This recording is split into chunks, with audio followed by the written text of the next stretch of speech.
Thanks. Yeah, we've been through a lot of subversive wars. I'm not sure we can any longer categorize Ukraine as a proxy war or a subversive war. The President of the United States was there recently. We have nearly 1,000, wait for the word, troops in Ukraine today. At some point, you have to stop calling it a proxy war and acknowledging that the United States is at war again. And that makes it virtually continuously since the Fed.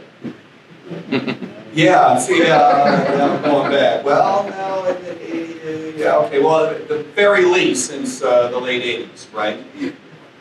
Look, it is true that we have a problem with the incentive system that is set up for our federal government.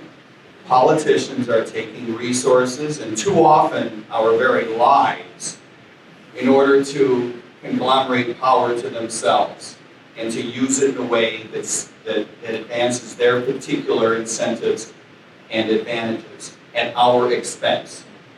We need to stand up for the idea that a military intervention has to require a declaration of war.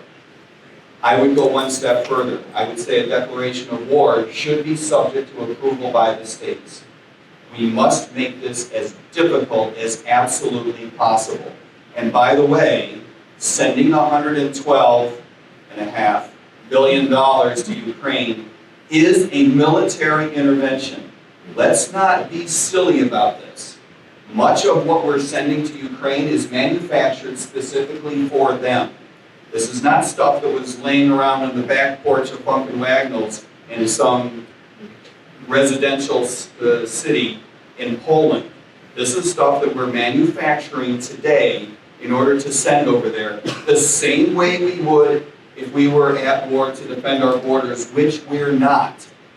We need to get out of situations like NATO, where we incentivize other countries to spend less. We ask them to do less than they otherwise would because we're afraid of being dragged in ourselves. It's really weird with the incentive systems that we put in place. So we need to cut back how much we're spending dramatically and make it much more difficult for us to get into these situations in the future. Yeah, thank you very much. Next up,